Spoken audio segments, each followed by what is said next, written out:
서양 문화, 아니 어쩌면 이야기라는 것의 가장 거대한 뿌리 중 하나죠.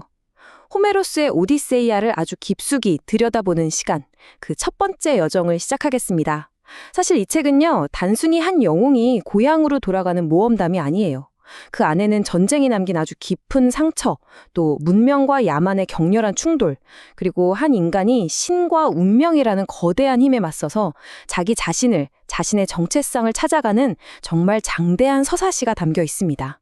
이 첫 구절에 모든 것이 담겨 있다고 해도 과언이 아닙니다. 이 이야기의 주인공은 바로 변모자제한 사나이, 그러니까 지략이 아주 뛰어나고 온갖 상황에 맞춰서 자기 자신을 자유자재로 바꿀 줄 아는 남자, 이타케의 왕 오디세우스입니다. 그런데 정말 흥미로운 점은요, 이 거대한 이야기의 첫 4권에서는 정작 주인공인 오디세우스가 거의 등장하지 않는다는 거예요. 이야기는 그가 없는 세상에서부터 시작합니다. 트로이아 전쟁이 끝난 지도 벌써 10년, 그가 집을 떠나온 지는 무려 20년이 흘렀습니다. 세상이 서서히 그를 잊어갈 무렵 그의 고향 이타케는 아주 깊은 병에 걸려 신음하고 있었습니다. 네, 이야기의 막이 오르는 곳은 바로 이타케입니다. 20년 동안이나 왕이 부재했던 왕국, 이것은 단순히 리더가 없는 권력의 공백 상태? 그 정도가 아니에요.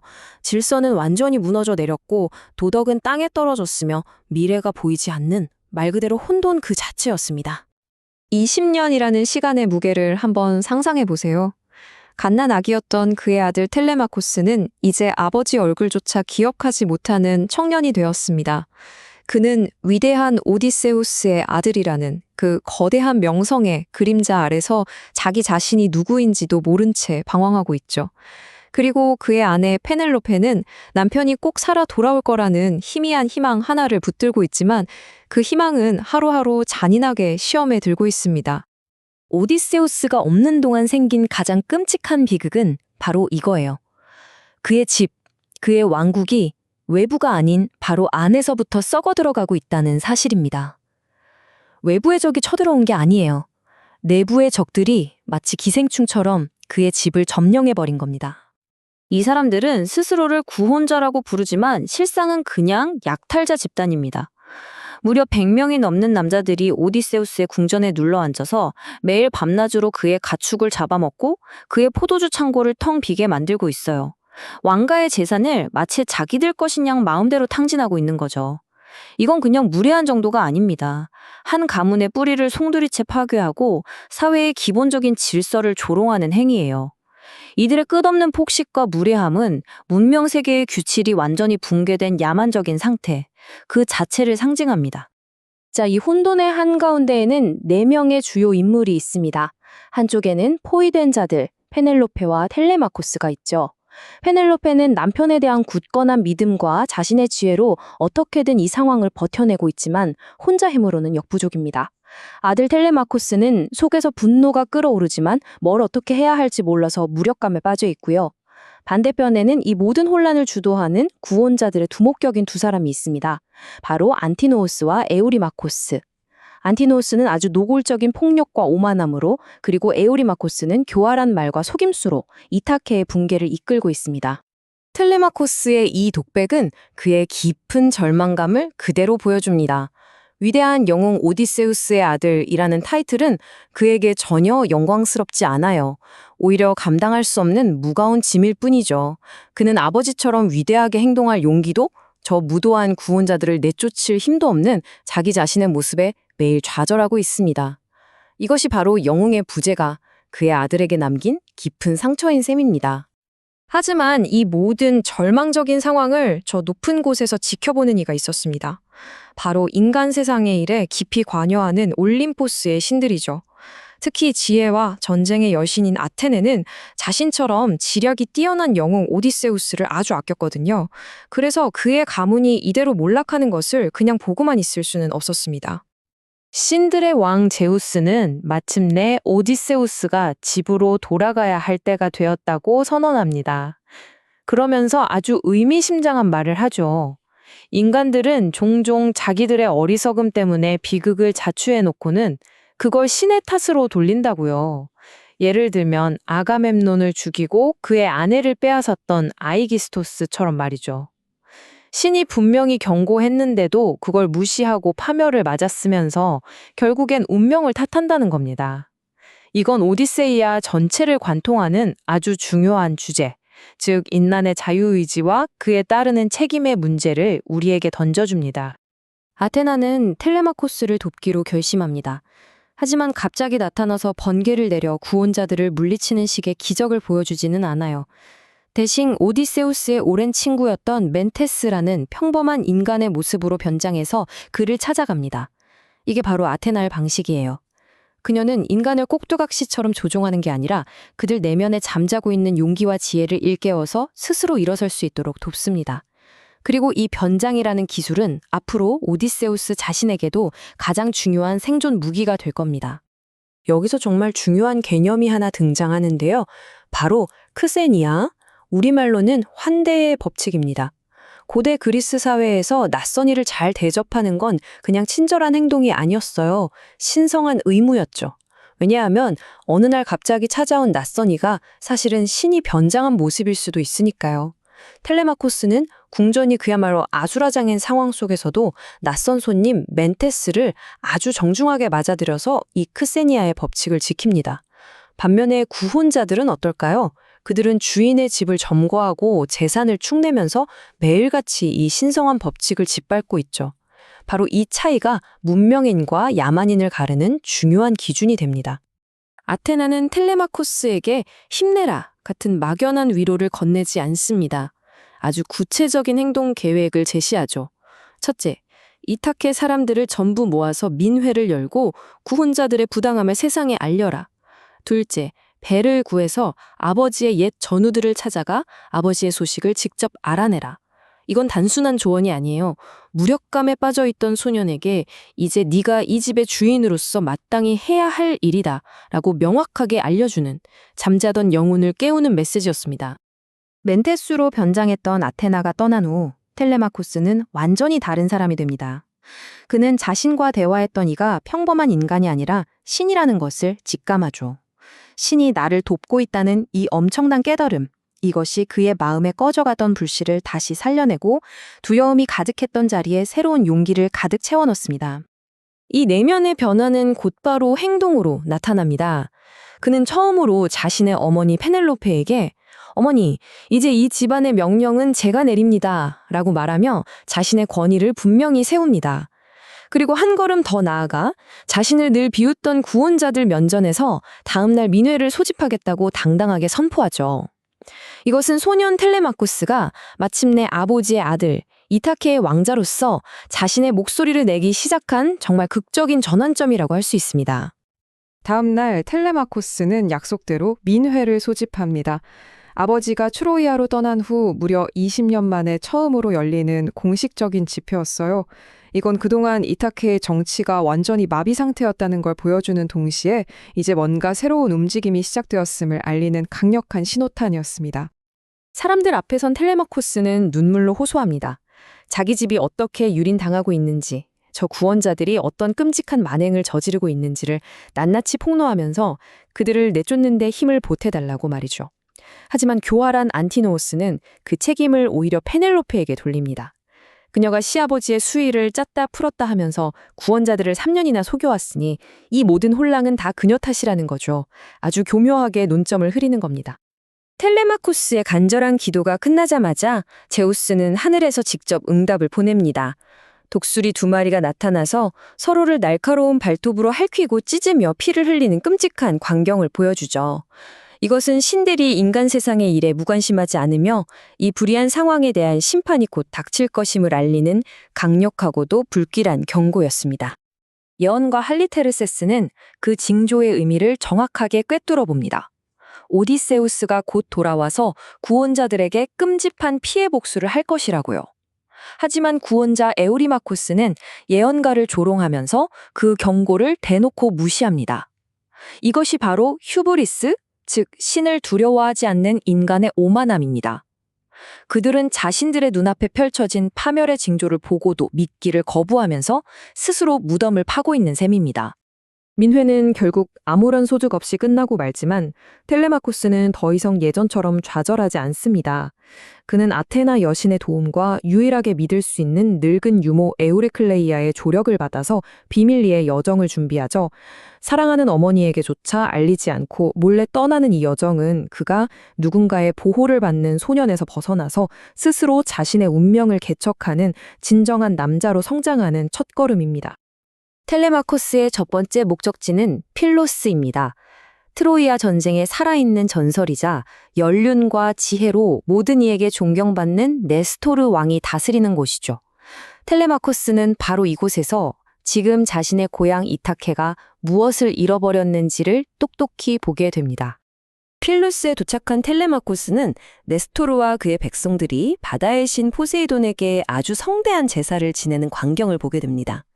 경건함과 질서 그리고 풍요로움이 가득한 이곳의 모습은 신을 모독하고 모든 질서가 무너진 이타케의 모습과 너무나도 극명한 대조를 이룹니다.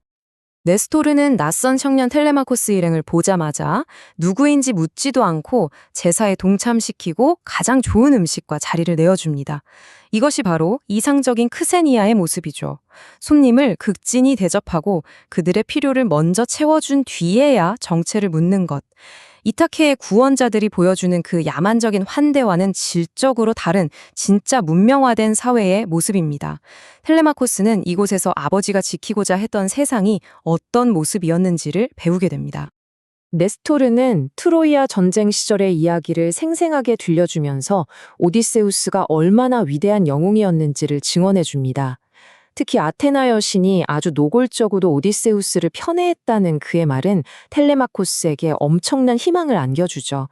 멘테스와의 만남이 단순한 꿈이나 환상이 아니었고 정말로 지혜의 여신이 자신과 아버지를 돕고 있다는 확신을 얻게 된 겁니다. 텔레마코스가 필로스를 떠날 때가 되자 그의 곁을 멘토르라는 늙은 친구의 모습으로 지키고 있던 아테네는 마침내 자신의 진짜 정체를 드러냅니다. 그녀는 갑자기 독수리로 변해서 하늘로 휙 날아오르고 이 경이로운 광경을 목격한 네스토르 왕과 그의 신하들은 텔레마코스가 정말로 신의 가호를 받는 특별한 인물임을 깨닫고 깊은 경외심을 표하게 됩니다. 네스토르의 아들과 함께 전차를 타고 육로를 통해 도착한 다음 목적지는 바로 스파르타입니다. 이곳은 메넬라우스 왕과 헬렌의 왕비가 다스리는 곳인데요. 아시다시피 10년간의 그 끔찍했던 트로이아 전쟁을 일으킨 장본인들이 살고 있는 곳이기도 하죠. 전쟁의 끔찍한 상처와 눈부신 영광이 공존하는 아주 복잡한 공간입니다. 스파르타 궁전의 화려함은 텔레마코스의 눈을 휘둥그레지게 만듭니다. 금과 은, 호박과 상아로 장식된 궁전은 메넬라우스가 전쟁이 끝난 후 이집트 같은 곳을 오랫동안 떠돌면서 모은 막대한 부를 과시하고 있었죠. 하지만 이 눈부신 화려함 뒤에는 전쟁으로 형을 잃고 자신도 오랜 시간 방황해야 했던 그의 깊은 고통이 숨겨져 있습니다. 텔레마코스의 모습이 아버지 오디세우스를 쏙 빼닮았다는 사실에 궁전에 있던 모두가 전쟁의 아픈 기억을 떠올리며 눈물바다가 됩니다. 바로 그때 헬레네가 이집트에서 가져온 네펜테스라는 신비한 약을 포도주에 몰래 태죠. 이 약은 슬픔과 고통을 잠시 잊게 해주는 마법 같은 효능을 지녔다고 해요. 고통스러운 기억을 제대로 마주하기 위해서 약의 힘을 빌어야만 하는 이들의 모습은 전쟁이 승자에게조차 얼마나 깊은 트라우마를 남겼는지를 여실히 보여줍니다. 약 기운 덕분이었을까요? 사람들은 고통 없이 과거를 회상하기 시작합니다. 헬레네는 오디세우스가 어떻게 일부러 상처를 내고 누더기를 걸친 거지로 변장해서 적진인 트로이아 성에 잠입했었는지를 이야기해주죠. 이것은 오디세우스의 용맹함뿐만 아니라 그의 트레이드마크인 변장과 지략이 얼마나 뛰어났는지를 보여주는 아주 중요한 일화입니다. 그리고 텔레마코스는 이 이야기를 통해 아버지가 어떤 사람이었는지 그리고 앞으로 자신이 배워야 할 것이 무엇인지를 어렴풋이 깨닫게 됩니다. 마침내 메넬라우스가 텔레마코스가 그토록 듣고 싶어 했던 아버지의 소식에 대한 이야기를 시작합니다. 그 역시 전쟁이 끝나고 이집트에서 발이 묶였을 때 자유자재로 모습을 바꾸는 능력을 가졌고 세상 모든 것을 아는 바다에 놓인 프로테우스를 붙잡아서 미래에 대한 예언을 들었다고 말이죠. 이것이 바로 텔레마코스가 목숨을 걸고 바다를 건너 찾아 헤매던 정보였습니다. 10년 만에 처음으로 확인된 아버지의 생존 소식. 하지만 그 내용은 너무나 절망적이었습니다. 아버지는 살아있지만 강력한 여신의 힘에 의해 세상 끝 외딴섬에 갇혀서 고향으로 돌아올 배도 선원도 없는 포로 신세라는 것. 텔레마코스의 여정은 일단 성공했지만 아버지를 구출할 방법은 정말 막막해 보입니다. 텔레마코스가 아버지의 운명을 확인하는 바로 그 시각. 이타케에서는 구원자들이 마침내 텔레마코스가 자기들을 감쪽같이 속이고 항해를 떠났다는 사실을 알게 됩니다. 그들의 조롱 섞인 분노는 이제 아주 명백한 살해로 변합니다. 안티노우스는 텔레마코스가 돌아오는 길목인 좁은 해협에 배를 숨겨 왜복했다가 그를 죽여버릴 끔찍한 음모를 꾸밉니다. 텔레마코스는 이제 그냥 성가신 꼬마가 아니에요. 자신들의 야망에 방해가 되는 반드시 제거해야 할 대상이 된 겁니다. 오디세우스의 유일한 후계자를 없애고 이타케를 완전히 차지하려는 그들의 계획은 이제 아주 노골적으로 변했습니다. 이렇게 오디세이아 1부의 막이 내립니다. 텔레마코스는 이번 여정을 통해 소년에서 어른으로 한뼘 성장했고 아버지의 생존이라는 아주 중요한 실마리를 얻었죠. 하지만 그 대가로 이제는 죽음의 위협에 직면하게 되었습니다. 그리고 이 이야기의 진짜 주인공인 오디세우스는 여전히 신화 속 외딴섬에 갇혀 있습니다. 과연 이 부자는 다시 만날 수 있을까요? 그리고 한 명은 여신의 섬에서, 다른 한 명은 암살자들이 기다리는 바다에서 어떻게 살아남을 수 있을까요? 그들의 운명은 이제 막 거대한 파도를 향해 나아가기 시작했습니다. 호메로스의 오디세이아, 그 두 번째 이야기 속으로 들어가 보겠습니다. 지난 시간에는 아들 텔레마코스가 아버지를 찾아 떠나는 여정을 함께 했었죠. 이제 드디어 이 서사의 진짜 주인공, 바로 영웅 오디세우스 자신에게로 카메라가 돌아옵니다. 그의 귀환은요, 그냥 단순히 집으로 돌아가는 게 아니에요. 이건 신화의 세계에서 인간의 세계로 다시 돌아오려는 한 영웅의 정말 장대하고 처절한 투쟁, 바로 그 자체입니다. 자, 그래서 이번에는 오디세우스가 님프의 섬에서 풀려나서 다시 문명 세계로 발을 들여놓기까지의 과정을 6단계로 나눠서 따라가 볼 겁니다. 신의 분노와 싸우고 또 정말 뜻밖의 만남을 갖고 그러다 자신의 과거와 고통스럽게 마주하기까지 그의 험난한 여정 지금부터 함께 떠나보시죠. 이야기는 오디세우스가 무려 7년이라는 긴 세월 동안 갇혀있던 오기기아 섬에서 다시 시작됩니다. 아름다운 님프 칼립소에게 붙잡혀 있었던 그의 운명에 드디어 저 높은 올림포스의 신들이 개입하기로 결정을 내립니다. 자, 올림포스 정상에서 신들의 회의가 열립니다. 여기서 이제 지혜의 여신 아테나가 오디세우스 편에 딱 서주는 거죠. 아니 제우스시여, 오디세우스가 겪는 고통이 너무 길지 않습니까? 하면서 그의 끝나지 않는 고통을 막 상기시키면서 간청을 하는 거예요. 그러니까 마침내 제우스도 그래, 이제 오디세우스를 집으로 돌려보낼 때가 됐지 하고 동의를 하고는 신들의 전령 있잖아요. 헤르메스를 보내서 이 신성한 명령을 전달하게 하는 겁니다. 날개 달린 신발을 신은 헤르메스가 쏜살같이 칼립소의 섬에 도착하죠.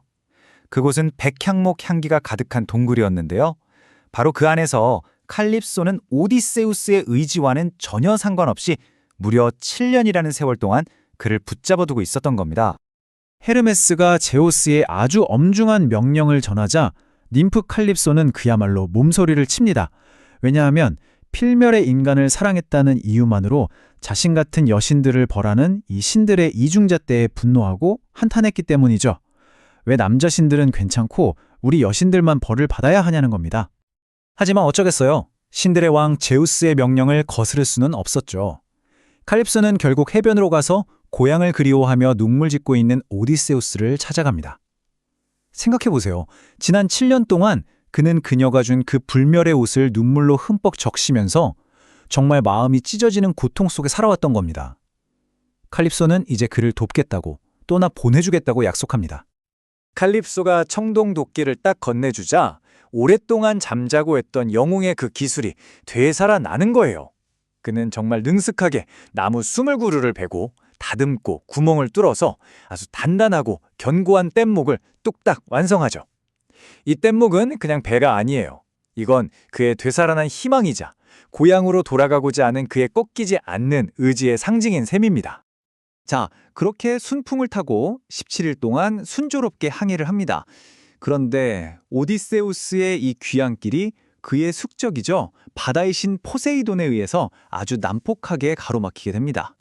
포세이돈이 왜 화가 났냐면요. 자기 허락도 없이 다른 신들이 오디세우스를 풀어줬다는 사실에 격분한 겁니다. 그래서 저 멀리서 오디세우스의 뗏목을 발견하자마자 그를 아예 파멸시켜버리려고 거센 폭풍이랑 집채만한 파도를 막 불러일으키는 거죠. 이건 그냥 신의 변덕이 아니라 한 영웅을 향한 정말 끈질긴 원한이라고 볼 수 있습니다. 폭풍은 정말 상상할 수도 없는 힘으로 뗏목을 덮칩니다. 거대한 파도가 그를 뗏목에서 그대로 내동대기 치면서 한낱 인간과 위대한 신의 힘겨루기가 시작된 거죠. 그가 자기 손으로 한 땀 한 땀 정성껏 만들었던 희망의 상징, 그 뗏목이 산산조각 나버립니다. 이제 오디세우스는 아무런 보호막도 없이 오직 성난 파도에 자신의 목숨을 맡겨야 하는 그런 처지가 된 겁니다. 무려 이틀 밤낮으로 오디세우스는 바다에 얻어맞으면서 부서진 뗏목 조각에 필사적으로 매달립니다. 그의 몸은 소금물에 퉁퉁 붓고 그의 그 강했던 투지마저 거의 꺾일 지경에 이르렀어요. 책에서는 이걸 바다가 그의 분투하는 심장을 짓눌렀다고 표현하는데 정말 그 고통이 느껴지는 대목이죠. 정말 죽음의 문턱에서 그는 저 멀리 강어귀를 발견하고는 마지막 남은 힘을 쥐어짜서 강의 신에게 기도를 올립니다. 바로 이 순간이에요. 이 거대한 자연의 힘 앞에서 보인 한 인간의 경건함이 기적을 만들어냅니다. 강의 신이 그의 기도를 듣고는 거친 물살을 잠재워줘서 마침내 오디세우스가 해안에 닿을 수 있도록 길을 열어주게 되죠. 해안에 밀려온 오디세우스의 모습은 처참했습니다. 벌거벗은 채로 온몸은 상처투성이었죠. 신들의 분노에서 간신히 살아남은 그에게 이제 문명세계와의 첫 만남이라는 아주 섬세하고도 어려운 시험이 주어집니다. 이건 그의 외교술과 재치를 시험하는 무대나 마찬가지였어요. 여기서 또 아테나 여신이 등장합니다. 이번에도 직접 나서는 대신 꿈을 통해서 나우시카 공주를 강가로 이끌죠. 공주와 시녀들이 빨래도 하고 공놀이도 하면서 웃는 그 평화로운 소리가 지쳐 쓰러져 있던 영웅을 깨우게 됩니다. 올리브 덤불 속에서 불쑥 나타난 그의 모습은 정말 필사적이면서도 충격적이었을 겁니다. 여기서 이 두 인물의 차이가 아주 극명하게 드러납니다. 시녀들은 그 모습을 보고 겁에 질려서 막 흩어지는데 왕족의 위엄을 지닌 나우시카는 굳건하게 그 자리를 지키고 서 있죠.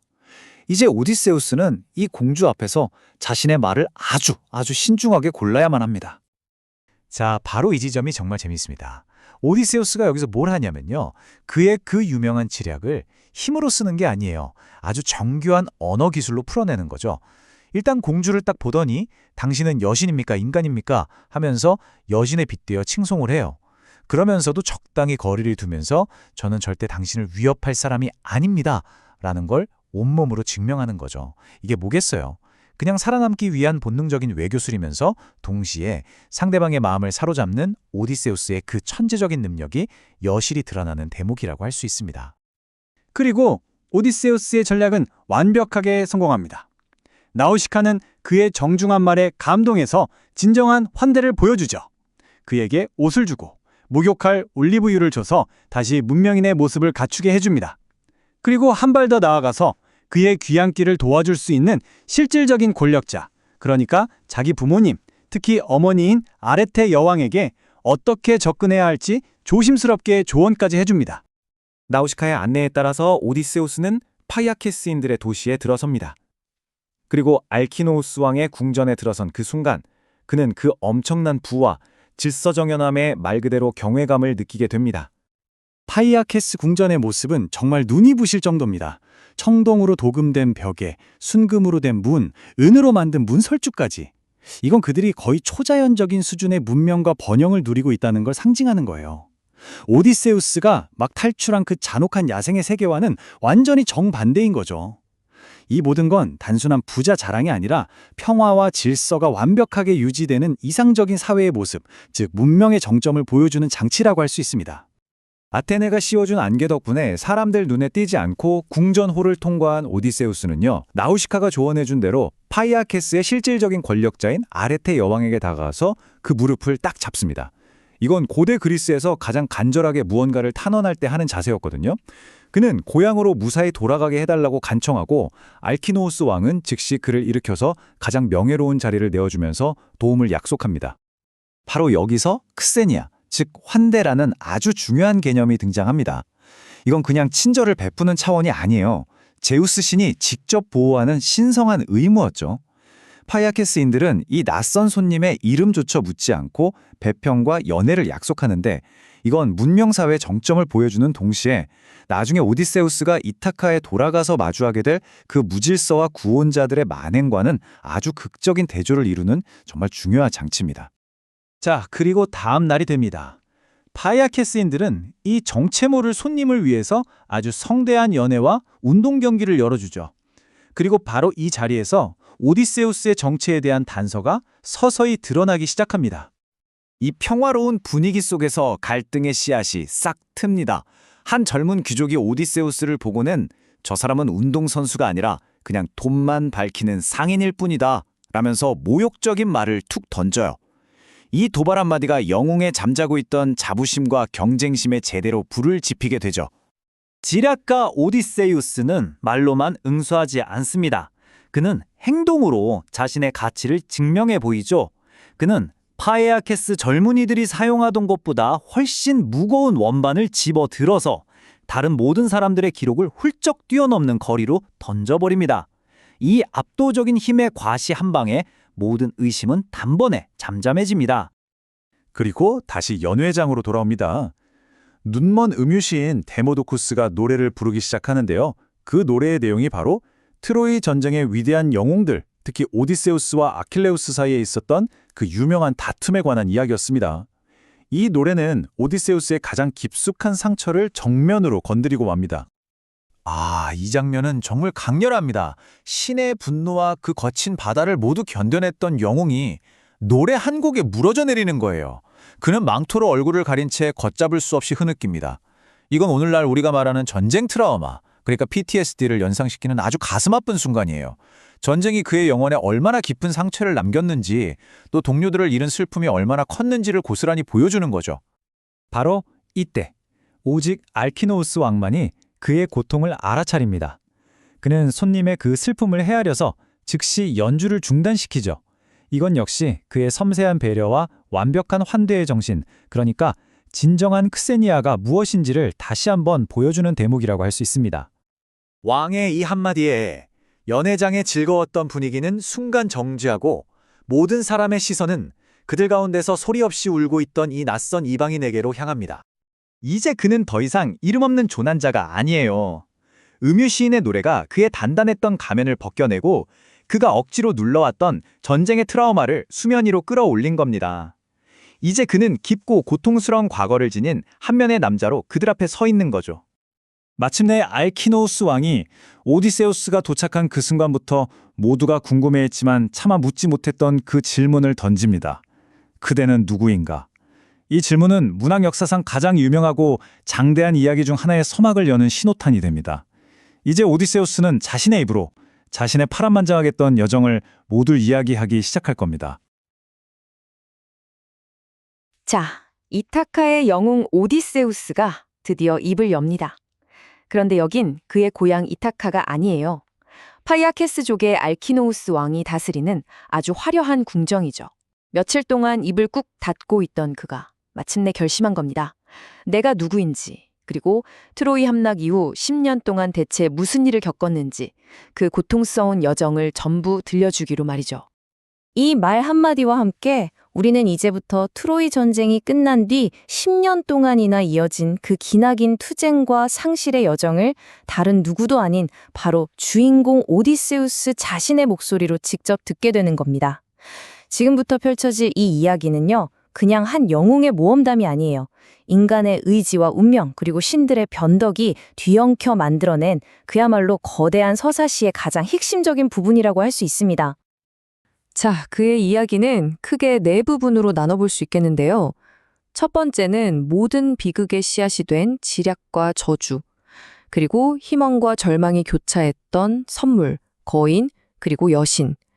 세 번째는 산자로서 죽음의 세계를 엿본 망자들 사리의 여정, 마지막으로 인간의 한계를 시험했던 괴물, 노래, 그리고 실수들을 차례대로 따라가 보겠습니다. 자, 그럼 이제 모든 비극이 시작된 곳, 여정의 첫 번째 구간으로 한번 들어가 볼까요?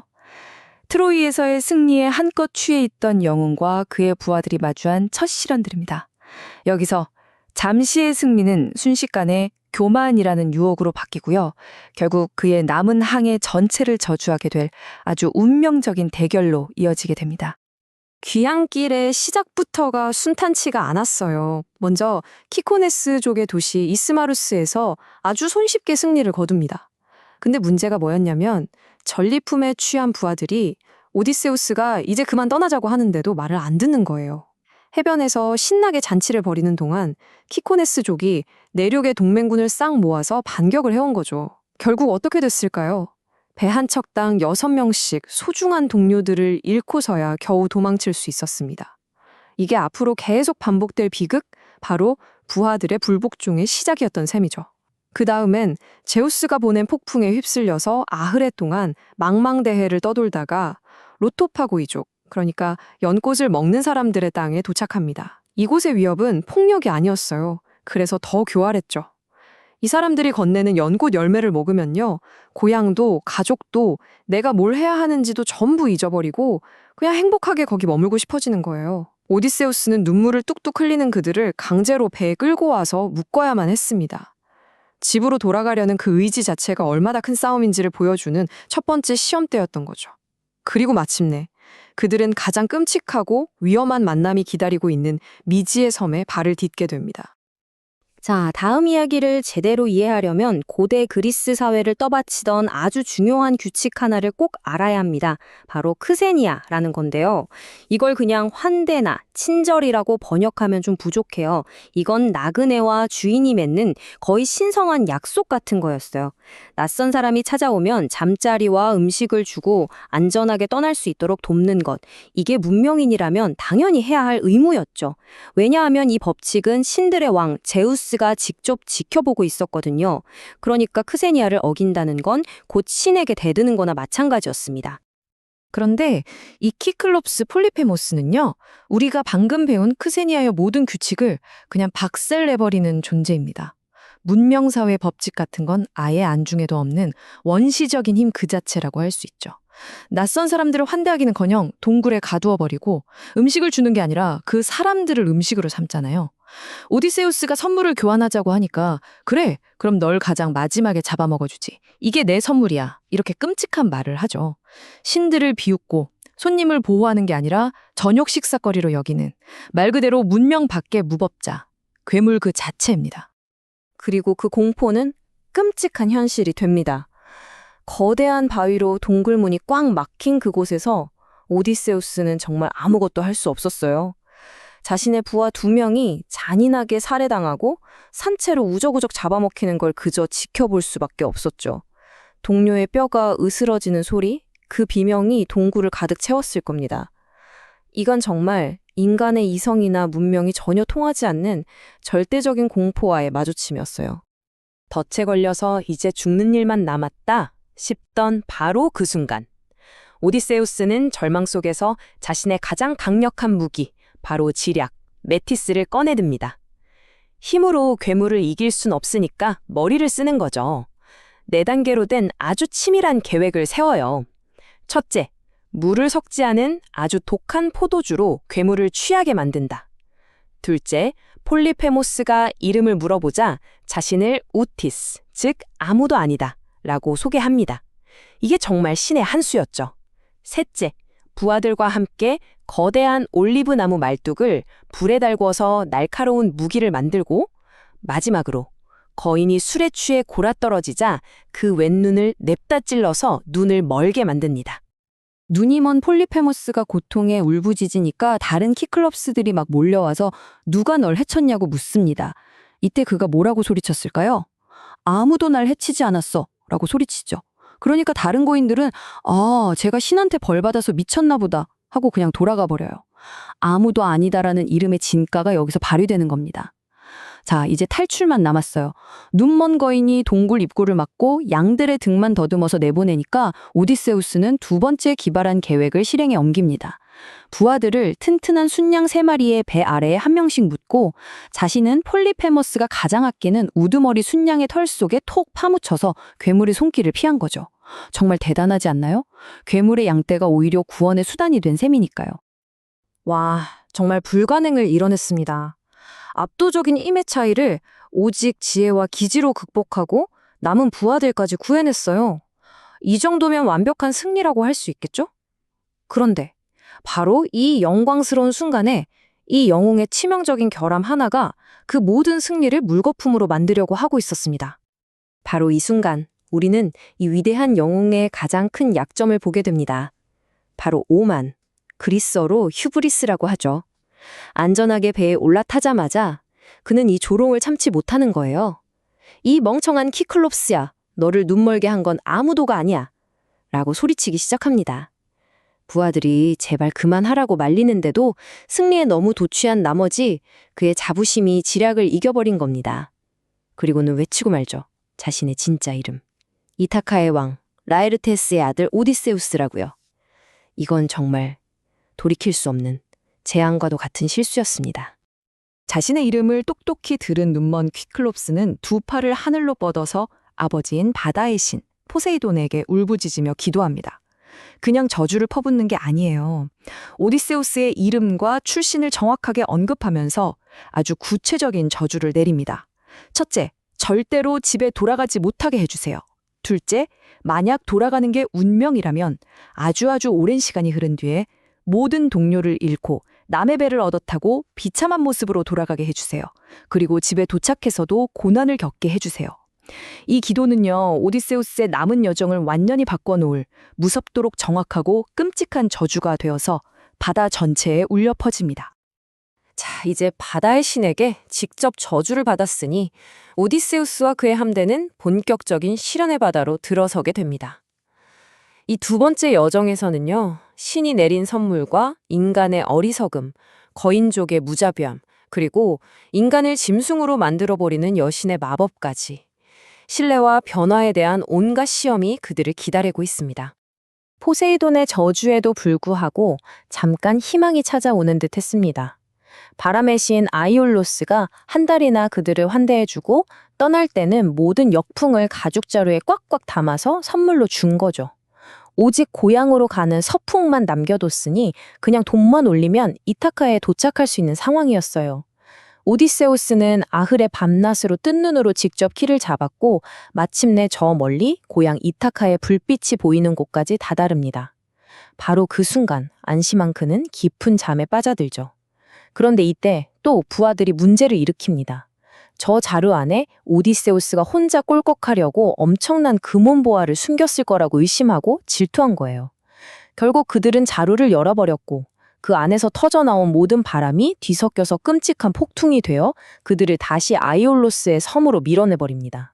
아이올로스는 신의 선물을 이런 어리석음으로 걷어찬 그들을 보면서 당신들은 신들에게 저주받은 자들이야 라며 쫓아내버리죠. 눈앞의 성공마저 파괴해버리는 선원들의 불신과 탐욕, 이 비극은 계속해서 반복됩니다. 저주의 재앙은 여기서 끝나지 않았습니다. 절망 속에서 도착한 다음 섬에서는 거인족 식인종 라이스트리곤인들을 만나게 되어 좁고 절벽으로 둘러싼 항구 안으로 들어갔던 11척의 배는 그야말로 덫에 걸린 거나 마찬가지였죠. 거인들이 절벽 위에서 집채만한 바위를 던져서 배들을 박살내고 바다에 빠진 선원들을 작살로 깨어서 식량으로 가져갔습니다. 오직 항구 바깥쪽에 배를 댔던 오디세우스의 배 단 한 척만이 필사적으로 도망칠 수 있었어요. 수백 명의 동료가 정말 한순간에 사라져버린 겁니다. 12척으로 시작했던 함대는 이제 단 한 척만 남게 되었습니다. 이제 배 한 척만 달랑 남은 오디세우스는 마녀 키르케의 섬에 도착하는데요. 그곳에서 1년을 보낸 뒤 키르케는 그가 집에 돌아가려면 반드시 거쳐야 할 곳이 있다고 알려줍니다.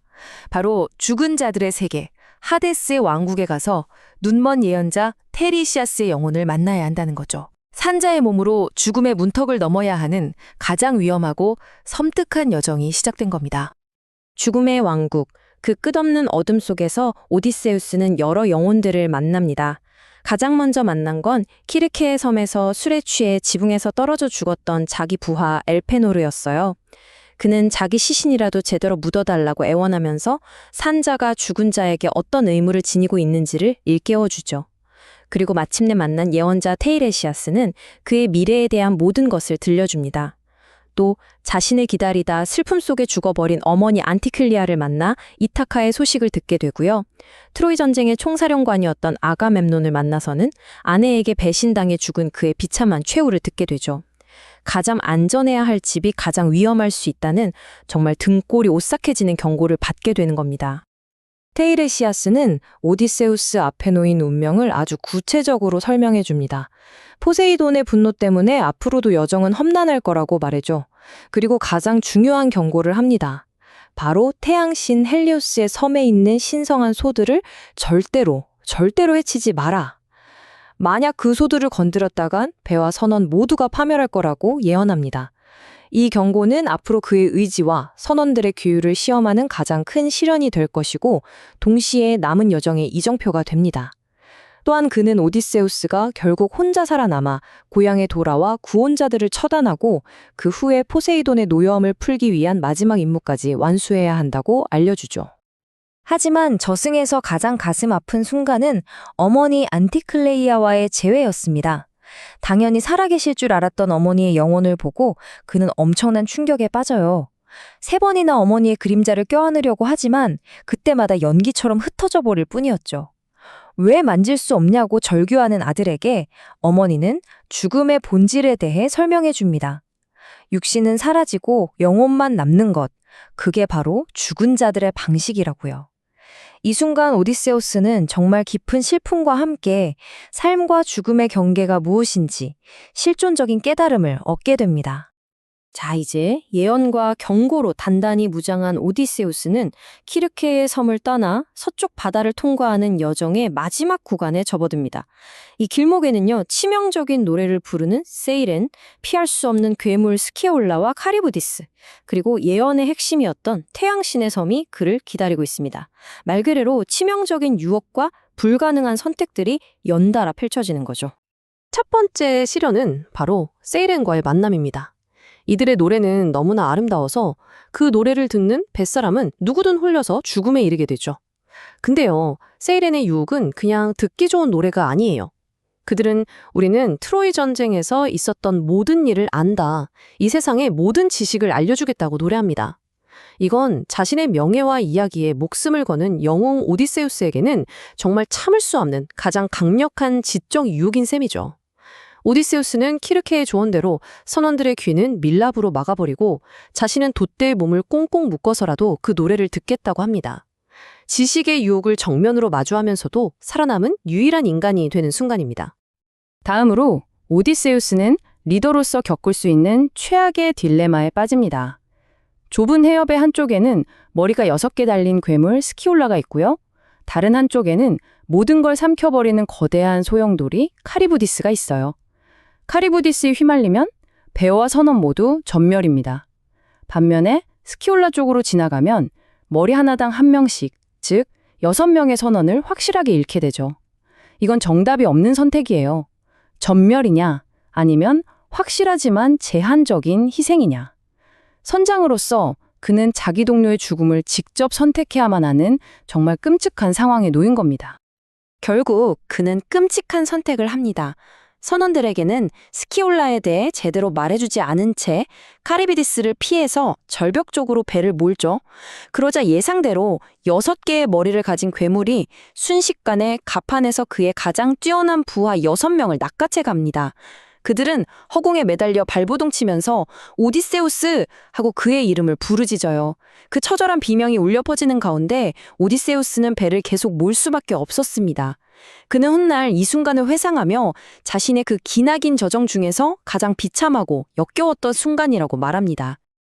6명의 동료를 또 잃은 채 그들은 마침내 태양신 헬리오스의 섬 트리나키아에 도착합니다. 신성한 소들이 평화롭게 풀을 뜯고 있는 바로 그곳. 예언자 테레시아스와 여신 키르케가 발도 들여놓지 말라고, 소들은 절대 건드리지 말라고 그렇게나 경고했던 바로 그 장소죠. 오디세우스는 부하들에게 여기 상륙하지 말자고 하지만 지칠 대로 지친 선원들은 격렬하게 반대합니다. 결국 그는 소들에게 절대 손대지 않겠다는 아주 엄숙한 맹세를 받고서야 마지못해 상륙을 허락합니다. 하지만 신들은 그들을 시험하죠. 남풍이 한 달 내내 불어서 배를 띄울 수가 없게 되자 배에 실었던 식량이 다 떨어지고 맙니다. 굶주림에 시달리던 선원들 사이에서 불만이 터져 나오고 에우리로코스라는 자가 굶어 죽는 것보다 신의 벌을 받고 죽는 게 낫다며 사람들을 선동하기 시작해요. 결국 모든 경고에도 불구하고 인간의 나약함이 이기고 맙니다. 오디세우스가 신들에게 기도하러 잠시 자리를 비운 사이 선원들은 신성한 소들을 잡아서 제사를 지내고 잔치를 벌이는 그야말로 궁극의 신성모독을 저지르며 스스로 파멸의 길을 선택합니다. 신들의 반응은 즉각적이고 또 무서웠습니다. 그들이 소를 잡아먹자마자 끔찍하고 불길한 징조들이 나타나기 시작해요. 벗겨낸 소가죽이 땅 위를 기어다니고 꼬챙이에 꿰어 구운 고기들이 살아있는 소처럼 음메하고 소리를 냈다고 합니다. 한편 이 소식을 들은 태양신 헬리오스는 제우스에게 달려가서 복수해주지 않으면 지하세계로 내려가 버리겠다고 협박합니다. 태양이 사라진다니요, 세상이 영원한 어둠에 잠기게 되는 거죠. 결국 제우스는 헬리오스를 달래기 위해 그들의 배를 자신의 벼락으로 직접 부숴버리겠다고 약속합니다. 예언은 끔찍하고 폭력적인 대격변 속에서 그대로 실현됩니다. 그들이 다시 항해를 시작하자마자 제우스는 약속대로 번개를 내리쳐 배를 산산조각 내버렸습니다. 돛대가 부러지면서 키자비의 머리를 쳤고 다른 모든 선원들은 바다에 빠져 그대로 익사했죠. 그렇게 그는 완전히 혼자가 되었습니다. 부서진 배의 잔해에 매달려 표류하던 그는 다시 스키올라와 카리부디스 해협으로 떠밀려가고 소용돌이의 뗏목을 잃지만 절벽의 무화과 나무에 매달려 기적적으로 살아남아요. 그리고 아흐레 동안 망망대해를 홀로 떠다니게 됩니다. 12척의 배를 이끌고 트로이를 떠났던 수백 명의 부하들, 수많은 전투와 모험, 시련을 함께 겪었던 그 동료들 중에서 이제 오디세우스를 제외하고는 단 한 명도 살아남지 못했습니다. 키클롭스의 저주와 테이레시아스의 예언이 모두 그대로 이루어진 겁니다. 아흐레 동안의 표류 끝에 그가 밀려온 곳은 님프 칼립소의 섬 오기기아였습니다. 바로 그곳에서 그는 앞으로 7년 동안 갇혀 지내게 될 것이고 그의 이야기는 마침내 우리가 이 서사시를 처음 시작했을 때 그를 만났던 바로 그 시점으로 완전히 돌아오게 되는 거죠. 이로써 위대한 방랑의 이야기가 끝났습니다. 자, 오디세우스의 길고 긴 회상은 이렇게 끝이 났습니다. 그는 자신의 모든 것을 파이아케스인들에게 털어놓았죠. 하지만 여러분, 그의 서사시, 그 진짜 클라이맥스는 아직 시작도 안 했습니다. 바로 그의 고향 이타카에서의 귀환과 복수죠. 다음 이야기에서는 모든 것을 잃은 이 영웅이 과연 어떻게 마침내 그의 왕국을 되찾고 자신을 조롱했던 자들에게 피해 심판을 내리는지 그 과정을 함께 따라가 보겠습니다. 무려 20년입니다. 기나긴 전쟁과 끝없는 방랑, 그 모든 걸 끝내고 영웅 오디세우스가 마침내 고향 땅으로 돌아가는 마지막 여정에 올랐습니다. 하지만 여러분, 이게 끝이 아니었어요. 고향에 돌아온다고 시련이 끝나는 게 아니었거든요. 오히려 이제부터가 그의 인생에서 가장 위험한 도박의 시작이었습니다. 이건 바로 오디세우스의 든든한 수호신 아테나 여신이 한 말이에요. 20년 만에 제 발로 고향 땅을 밟은 오디세우스에게 던진 첫 마디였죠. 이 말 한마디에 모든 게 담겨 있습니다. 그가 지금까지 온갖 죽을 고비를 넘기면서 살아남을 수 있었던 이유, 바로 그 지독한 신중함. 그리고 바로 그 신중함이 이제 그 어떤 무기보다도 더 강력하게 필요해질 겁니다. 자, 이 위대한 귀환이 어떻게 시작되는지 함께 들어가 보시죠. 네, 이번 네 번째 이야기에서는 정말 흥미진진한 일들이 펼쳐집니다. 오디세우스가 모두가 우러러보던 왕에서 정체를 숨긴 교활한 잠입자로 변신하는 그 과정을 따라가 볼 거예요. 아무도 알아보지 못하는 모습으로 고향에 도착해서 과연 누가 내 편이고 누가 적인지 신하들의 충성심을 떠보고요. 그리고 20년 만에 아들과 눈물의 재회를 하죠. 또 완전히 엉망이 된 자기 궁전에 긴장감 넘치게 들어서는 모습, 그리고 앞으로 벌어질 핏빛 복수의 맛보기까지 함께 살펴보겠습니다. 자, 장면이 바뀝니다. 오디세우스를 극진히 대접했던 파이아캐스인들의 배가 그를 이타카 해변에 조용히 내려놓습니다. 깊이 잠든 그의 곁에는 그들이 선물한 어마어마한 보물들이 산더미처럼 쌓여 있었죠. 하지만 그가 눈을 딱 떴을 때 아무도 없는 거예요. 환영하는 사람 하나 없이 오직 적막과 고독만이 그를 맞이했습니다. 그가 20년 동안 꿈에 그리던 귀향과는 정말 이제 너무나도 다른 모습이었죠. 왜 이런 일이 벌어졌을까요? 바로 아테나 여신 때문입니다. 아테나가 마법을 부려서 섬 전체를 짙은 안개로 덮어버린 거예요. 그러니까 오디세우스가 눈을 떴는데 여기가 어딘지 알아볼 수가 없는 거죠. 그는 또다시 절망에 빠집니다. 아, 또 낯선 곳에 버려졌구나. 신들이 나를 또 속였구나 하면서요. 이 순간의 대비가 정말 기가 막힙니다. 불과 몇 시간 전만 해도 그는 모두의 환대를 받는 위대한 영웅이었잖아요. 왕족처럼 대접받으면서요. 근데 지금은 어떻죠? 안개 낀 해변에 혼자 버려져서 여기가 어딘지도 모르는 그냥 이름 없는 조난자 신세가 된 겁니다. 이건 단순히 길을 잃었다 이런 차원의 문제가 아니에요. 이제 왕이라는 껍데기를 완전히 벗어던지고 가장 밑바닥부터 모든 걸 다시 시작해야 한다는 하나의 상징적인 장면인 거죠. 바로 그때 한 젊은 양치기가 그에게 다가옵니다. 변장한 아테나였죠. 근데 오디세우스, 이 사람 진짜 대단해요. 이 와중에도 혹시 모르니까 일단 거짓말부터 하고 봅니다. 자기가 누구고 어디서 왔는지에 대해서 아주 그럴듯한 이야기를 꾸며내죠. 그제서야 아테나는 역시 너답다는 듯이 만족스러운 미소를 지으면서 정체를 밝히고 안개를 싹 걷어냅니다. 그제야 오디세우스는 자기가 서 있는 곳이 꿈에 그리던 고향 이타카라는 걸 깨닫게 되죠. 자, 이제 진실을 알았으니 작전에 들어가야죠. 아테네가 계획의 첫 단계를 알려줍니다. 먼저 변신. 아테네가 신성한 힘으로 오디세우스를 아무도 못 알아볼 만큼 허리가 굽고 남루한 옷을 입은 늙은 거지로 만들어버려요. 그리고 임무를 줍니다. 첫 번째 목표는 바로 가장 충성스러운 하인 돼지치기 에우마이오스를 찾아가는 겁니다. 왕의 모습이 아니라 이 거지꼴을 한 채로요. 그리고 그림자 속에서 지금 왕국이 어떻게 돌아가고 있는지, 누가 진짜 내 사람인지 똑똑히 확인하라는 거죠. 그래서 이제 오디세우스는 왕의 영광은 온데간데 없이 초라한 거짓골로 에우마이오스의 오두막으로 향합니다. 여기서 그는 첫 번째 시험을 치르게 되는데요. 이건 칼이나 창으로 하는 싸움이 아니에요. 바로 사람의 마음을 얻는 시험. 어쩌면 이게 가장 중요하고 어려운 시험일지도 모릅니다. 생전 처음 보는 다 낡아빠진 옷을 입은 거지가 찾아왔는데 에우마이오스는 그를 내쫓기는커녕 정말 따뜻하게 맞아줍니다. 자기가 먹을 음식을 나눠주고 포도주를 따라주고 편히 쉴 잠자리까지 내어주죠. 이게 그냥 손님 대접하는 규칙을 지키려고 그런 걸까요? 아니에요. 이 사람의 말 한마디, 행동 하나하나에서 20년 동안 돌아오지 않는 자기 주인을 향한 그 변치 않는 그리움과 슬픔이 절절하게 묻어나는 거죠. 에우마이오스가 혼잣말처럼 하는 이 말을 들어보면 알 수 있죠. 그에게 오디세우스는 그냥 멀리 있는 왕이 아니었던 거예요. 부재 자체가 일상의 고통이 되어버린 거의 가족 같은 존재였던 거죠. 정말 안타까운 건 지금 자기 눈앞에 앉아있는 이 초라한 거지가 바로 그 주인이라는 걸 꿈에도 모른 채 이렇게 진심을 털어놓고 있다는 겁니다. 이 혼란한 이타타에서 에우마이오스만이 유일하게 변치 않은 의리의 상징이었던 셈이죠. 이 긴 대화를 통해서 오디세우스는 에우마에오스의 마음속을 아주 신중하게 들여다봅니다. 그냥 맹목적으로 충성하는 게 아니라 품이 있고 정직하고 또 불의를 보면 화낼 줄 아는 진짜 정의로운 사람이라는 걸 확인하게 되죠. 에우마에오스는 이 까다로운 시험을 완벽하게 통과한 겁니다. 그리고 왕국을 되찾기 위한 여정의 가장 든든한 첫 번째 동맹이 됩니다. 자, 오디세우스가 이렇게 첫 번째 동맹을 얻고 있을 때 다른 한편에서는 아테나 여신이 아주 바쁘게 움직이고 있었어요. 바로 그의 아들 텔레마코스를 온갖 위험에서 지켜내면서 안전하게 이타카로 데려오고 있었던 거죠. 이제 이 책 전체를 통틀어 가장 강력하고 감동적인 장면 중 하나를 위한 무대가 완벽하게 준비되었습니다. 이 타이밍이 정말 신의 한 수 같아요. 텔레마코스가 이타카에 도착해서 곧장 에우마이오스의 오두막으로 오거든요. 그리고는 에우마이오스에게 심부름을 시킵니다. 어머니께 자기가 무사히 돌아왔다고 전해달라고요.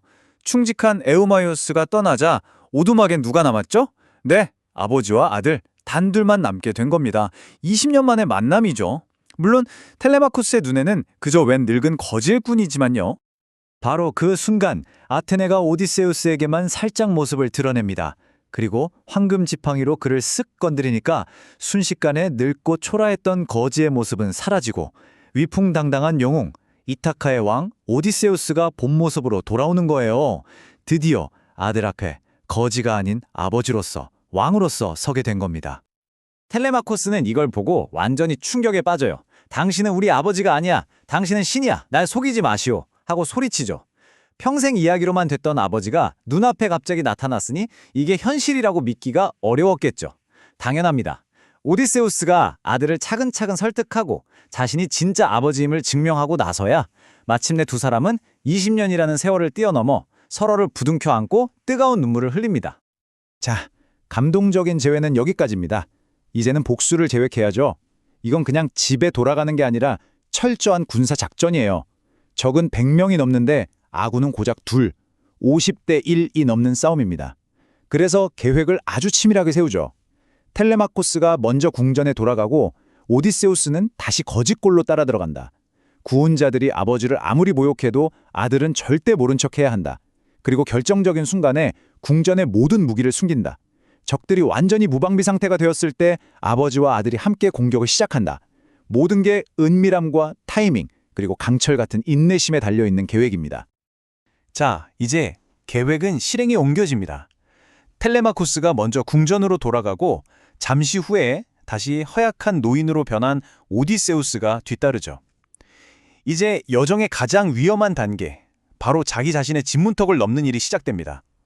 그런데 궁전 안으로 들어가기도 전에 정말 가슴 아픈 장면을 마주하게 돼요. 문 앞 똥더미 위에 늙은 개 한 마리가 거의 죽어가며 누워 있었어요. 바로 오디세우스가 20년 전 강아지 때부터 직접 훈련시켰던 그의 충견, 아르고스였습니다. 한때는 이타카 최고의 사냥개였던 아르고스의 이 비참한 모습이야말로 주인이 사라진 왕국의 타락한 현실을 보여주는 가장 강력한 상징이죠. 오만한 구원자들이 왕의 유산을, 왕국을 얼마나 엉망으로 만들었는지 이 개 한 마리를 보면 다 알 수 있는 겁니다. 그런데 이런 상태에서도 개의 충성심만큼은 변하지 않았어요. 정말 놀라운 건 아무도 못 알아보는 주인의 모습을 오직 이 늙은 개의 아르고스만이 알아본다는 거예요. 일어설 힘도 없어서 마지막 힘을 다해 귀만 쫑긋 세우고 꼬리를 한번 살랑 흔들어요. 주인님, 오셨군요 하고 인사하는 것처럼요. 그리고 20년의 기다림이라는 자신의 임무를 다했다는 듯이 주인의 귀환을 확인한 그 순간 조용히 눈을 감습니다. 이 장면은 오디세우스의 가슴에 복수의 불을 활활 지피는 가장 슬픈 계기가 되죠. 자, 연회장 안으로 들어온 오디세우스는 계획대로 구혼자들 사이를 돌면서 국어를 시작합니다. 이게 진짜 배가 고파서 그러는 게 아니라고 했죠. 일종의 테스트입니다. 누가 연민이 있는 사람이고 누가 잔인한 사람인지 지금 하나하나 얼굴을 익혀두는 거예요. 심판의 날에 넌 살려둘까? 넌 반드시 죽여야겠다. 이렇게요. 몇몇은 동정심에 음식 찌꺼기를 던져주기도 하는데 구혼자들의 우두머리 격인 안티노우스가 아주 난폭하게 나옵니다. 오디세우스를 향해 온갖 모욕을 퍼붓더니 급기야 나무발판을 집어던져서 왕의 등을 때려버려요. 한번 생각해보세요. 자기 집에서 자기 재산을 훔쳐먹는 놈들에게 폭행을 당한 겁니다. 이보다 더한 모욕이 있을까요? 하지만 오디세우스는 바위처럼 꿈쩍도 않고 그 모든 걸 견뎌냅니다. 속에서는 분노가 불타오르고 있었겠지만요. 이 학대는 여기서 끝나지 않아요. 구원자들은 이 새로운 거지를 아예 조롱거리, 장난감으로 생각하기 시작하거든요. 그리고 이게 결국 첫 번째 물리적인 충돌로 이어집니다. 앞으로 벌어질 대학살의 오싹한 예고편 같은 거죠. 궁전에는 원래부터 구혼자들한테 빌붙어 살던 이로스라는 거지가 있었어요. 이 친구가 오디세우스를 보더니 자기 구역을 침범했다면서 시비를 거는 겁니다. 구혼자들은 신났죠. 오, 재밌겠다. 싸워라 싸워. 이기는 놈한테 상을 주겠다 하면서 막 부추겨요. 그들 눈에는 그냥 비천한 거지 둘의 싸움으로 보이겠지만 우리가 보기엔 알죠. 지금 하룻강아지가 잠자는 사자의 코털을 건드리고 있다는 걸요.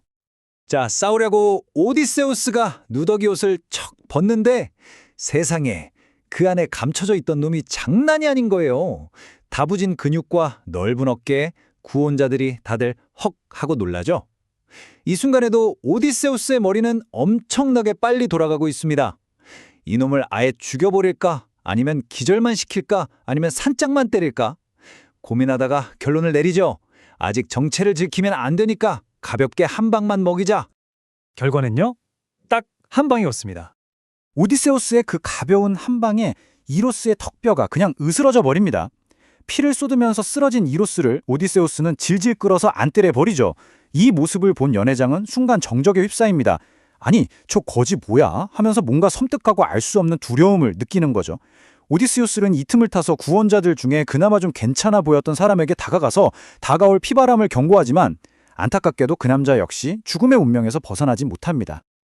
자, 이렇게 분위기가 묘하게 흘러가고 있을 때 이 긴장감을 최고조로 끌어올리는 인물이 등장합니다. 바로 여왕 페넬로페입니다. 아테나 여신의 영감을 받아 평소보다 훨씬 더 눈부시게 아름다운 모습으로 연회장에 나타나자 욕정에 눈이 먼 구원자들은 그냥 넋을 잃고 쳐다보기만 하죠. 근데 페넬로페가 정말 대단해요. 이 남자들을 아주 교묘하게 다룹니다. 당신들 구애 방식이 이게 뭐냐고 꾸짖으면서 결국에는 자기한테 값비싼 선물을 경쟁적으로 바치게 만들죠. 이 모든 광경을 저쪽 구석의 낯선 거지가 바로 그녀의 남편이 지켜보고 있습니다. 아내의 놀라운 지혜에 감탄하면서요. 여기서 정말 궁금한 게 이거예요. 페넬로페는 정말 저 거지가 누군지 몰랐을까요? 그냥 똑똑하게 대처한 걸까요? 아니면 어쩌면 그녀의 마음 깊은 곳에서는 20년을 기다린 남편이 마침내 돌아왔다는 걸 직감하고 있었던 걸까요? 확실한 건 이제 궁전의 긴장감은 터지기 일보 직전이라는 겁니다.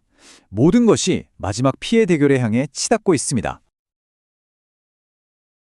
자, 드디어 우리가 함께 따라온 이 위대한 이야기의 마지막 장이 눈앞에 펼쳐집니다. 오디세우스는 초라한 거지 행색으로 자신의 궁전에 돌아왔어요. 20년 만에 돌아온 집에서 자신의 모든 것을 되찾기 바로 직전의 그 순간에 서 있는 거죠. 이건 바로 오디세우스, 그 자신의 속마음입니다. 키클롭스의 동굴에서도 마녀 키르케의 섬에서도 살아남았던 그 강인한 심장에게 지금 스스로 말을 걸고 있는 거예요. 신들과 괴물들을 상대로 싸워온 그 영웅이 지금은 자기 자신과 싸우고 있는 겁니다. 마지막 하룻밤만 이글거리는 분노를 억누르고 때를 기다려야 하는 거죠. 궁전 안은 지금 정말이지 숨막히는 긴장감으로 가득 차 있어요. 폭풍 전야, 바로 그 자체죠. 오디세우스는 거지라는 완벽한 위장 아래 지난 몇 년간 자신의 집을 제 집처럼 드나들었던 저 오만한 적들을 하나하나 지켜봅니다. 그리고 자신을 알아보지 못하는 아내 페넬로페와 마주 앉아 대화를 나누게 되죠.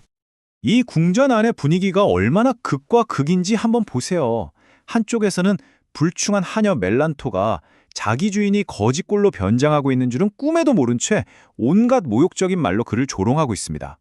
반면에 페넬로페 왕비는 어떻습니까? 낯선 거지에게도 예의를 갖춰요. 비록 슬픔에 잠겨 있지만 그 품위를 잃지 않고 상대를 존중하는 모습을 보여주죠. 이 두 모습이 바로 지난 20년간 이 집이 어떻게 분열되었는지를 보여주는 겁니다. 정말 영화 같은 순간이죠. 페넬로페의 명에 따라 늙은 유모 에오리클레아가 거지 행색이 오디세우스의 발을 씻겨주게 됩니다. 그러다 그의 넓적다리에 있는 오래된 흉터를 보게 돼요. 그건 젊은 시절 오디세우스가 멧돼지 사냥을 갔다가 얻은 상처거든요. 유모는 그 흉터를 보자마자 정말 순식간에 자신의 주인이 돌아왔다는 걸 깨닫는 겁니다. 하지만 이제부터 이 비밀은 목숨을 걸고 지켜야 하는 비밀이 된 거죠. 구원자들은 지금 자기들끼리 신나서 연애를 즐기고 있지만 그들은 몰라요. 예언가 테오클리메노스의 눈에는 이미 그들의 끔찍한 미래, 곧 닥쳐올 죽음의 환영이 보입니다. 여러분, 고대 그리스에서 손님을 대접하는 건 그냥 예의가 아니었어요. 크세니아라고 해서 신들이 정한 신성한 의무였거든요. 이걸 어기는 건 신을 모독하는 거나 마찬가지였죠. 그런데 이 구원자들은 어땠나요? 주인의 집 재산을 축내면서 이 신성한 법을 아주 그냥 발로 짓밟고 있었던 겁니다. 그러니 예언가가 경고를 해도 그들은 오히려 신이 내린 히스테리적인 웃음소리에 묻혀버리는 거죠. 스스로 파멸을 재촉하고 있는 겁니다. 바로 그때 페넬로페가 정말 운명적인 결정을 내립니다. 아테나 여신의 영감을 받아서 말이죠. 이제껏 미뤄왔던 재혼 문제를 직접 매듭짓기로 한 거예요. 오직 자신의 남편 오디세우스만이 할 수 있었던 시험을 통과하는 자와 결혼하겠다고 선포합니다. 자, 그럼 그 과제가 뭐냐? 이게 그냥 힘만 세다고 되는 게 아니에요. 먼저 12개의 쇠도끼를 일렬로 쫙 세워놓습니다. 그리고는 오디세우스가 쓰던 엄청나게 큰 활을 가져오죠. 이 활에 시위를 거는 것부터가 거의 불가능에 가까운 일이에요. 만약 시위를 건다 해도 화살을 쏴서 그 12개 도끼의 구멍을 정확히 꿰뚫어야 합니다. 이건 단순한 시험이 아니라 이 집안의 질서, 고대 그리스에서 말하는 오이코스의 진정한 주인이 누구인지를 증명하는 의식과도 같은 겁니다. 그렇게 자신만만하던 구원자들이 하나둘씩 나와서 활에 손을 대보지만 어떻게 됐을까요? 당연히 실패하죠. 그중에서 그나마 점잖았던 예언가 레오데스가 먼저 나서지만 굳은 살 하나 없는 그의 부드러운 손으로는 어림도 없었던 겁니다. 그는 실패하고 나서 예언하죠. 이 활이 우리 모두의 죽음을 불러올 거라고. 그리고 그 예언은 정확히 들어맞게 됩니다.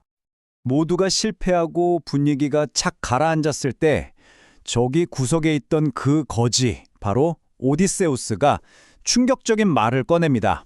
나도 한번 해보게 해주시오. 당연히 비웃음이 터져나오죠. 특히 구혼자들의 우두머리 격인 안티노우스는 늙은 거지가 미쳤다며 온갖 조롱을 퍼붓습니다. 그런데 믿을 수 없는 일이 벌어집니다. 그 늙고 초라한 거지가 마치 악기를 다루는 명인처럼 너무나도 자연스럽게 자리에 앉아 활을 이리저리 살펴보더니 단 한 번에 아무런 힘도 들이지 않고 활 시위를 걸어버리는 거예요. 숨막히는 침묵 속에서 그가 퉁긴 활 시위 소리가 마치 제비의 노랫소리처럼 맑게 울려 퍼집니다. 그리고 바로 그 순간 하늘에서 꽝 하고 천둥이 칩니다. 이건 제우스가 보내는 신호예요. 이제 심판의 시간이 왔다는, 신의 허락이 떨어졌다는 그런 뜻이죠. 진정한 왕의 귀환을 하늘이 증명해 주는 법니다. 네, 이제 장난은 끝났습니다. 거지의 탈을 쓴 왕이 화살을 도끼 구멍에 정확히 통과시키는 순간 화려했던 연회장은 순식간에 피비린내 나는 처형장으로 변합니다. 오디세우스가 누더기를 벗어던지면서 소리칩니다. 이 개같은 놈들! 그의 분노는 단순히 내 아내를 탐내다니 하는 개인적인 감정 그 이상이에요. 구원자들은 그의 집 오이코스라는 하나의 작은 왕국을 통째로 뒤흔들었거든요. 재산을 축내고 하녀들의 욕보이고 왕자를 넘본 건 한 가문과 공동체의 근간을 파괴하는 행위였던 겁니다. 그래서 그의 첫 화살은 그 모든 죄의 상징과도 같았던 가장 오만한 자 안티노우스의 목을 정확히 꿰뚫는 거죠. 자, 이제 전력 차이를 한번 볼까요? 이건 뭐 말이 안 되는 싸움처럼 보이죠? 오디세우스 편은 아들 텔레마코스 그리고 충직한 하인 2명을 합쳐 고작 4명. 물론 아테나 여신이 멘토르라는 노인으로 변장해서 몰래 돕고 있긴 하지만요. 상대는요? 100명이 넘는 무장한 구원자들입니다. 문은 밖에서 잠겨서 도망칠 것도 없죠. 하지만 결과는 일방적인 학살이었습니다. 텔레마코스가 재빨리 무기고에서 무기를 가져오고 아테나 여신의 가호 아래 오디세우스와 그의 아들은 그야말로 신들린 듯이 구원자들을 베어넘깁니다. 연 회장은 비명과 피로 가득 차고 바닥은 그야말로 피바다가 됩니다. 싸움이 끝났다고 해서 모든 게 끝난 게 아니었습니다. 구혼자들과 내통했던 불충한 하냐들 12명이 끌려 나옵니다. 그들에게 내려진 벌은 정말 끔찍해요. 자신들의 정부였던 남자들의 시체를 직접 치우게 하고 그 피를 닦게 한 뒤에 텔레마코스가 그들을 모두 안뜰에 목마달아 죽입니다. 이건 단순히 잔인한 복수가 아니라 더럽혀진 집안의 질서를 바로 세우는 아주 냉혹하고 상징적인 정화의식이었던 셈이죠. 유모 에우리클레이아가 이 광경을 보고 승리의 함성을 지르려고 할 때 오디세우스가 딱 막아섭니다. 이건 기뻐할 일이 아니라는 거죠. 이 끔찍한 일은 개인적인 승리에 대한 환희가 아니라 신의 뜻과 질서를 회복하기 위해 어쩔 수 없이 행한 심판이라는 걸 명확히 하는 아주 엄숙한 순간입니다. 자, 이렇게 피의 복수는 끝났습니다. 하지만 진짜 마지막 관문이 남아 있어요. 바로 20년 동안 굳게 마음의 문을 닫고 있던 아내 페넬로페의 마음을 되찾는 거죠. 피로 얼룩진 이 전사가 정말 내 남편이 맞는지 그녀는 확신해야만 했습니다. 생각해보세요. 20년입니다. 20년 동안 온갖 사기꾼들이 나타나서 내가 바로 오디세우스요 라고 했을 거 아니에요? 그런 거짓말에 단련될 대로 단련된 페넬로페가 눈앞에 이 남자를 어떻게 쉽게 믿겠어요? 유모가 달려가서 주인이 돌아왔다고 외쳐도 그녀는 꿈쩍도 하지 않습니다. 페넬로페는 연회장으로 내려오긴 하지만 아주 멀찍이 떨어져 앉아서 냉담하게 그를 바라봅니다. 그리고는 하인에게 아주 이상한 명령을 하죠. 우리 침대를 밖으로 내와서 저 손님이 편히 쉴 수 있도록 잠자리를 마련해드려라. 이게 바로 그녀의 마지막 시험입니다. 아주 간단해 보이지만 여기에는 누구도 알 수 없는 비밀이 숨어 있었죠.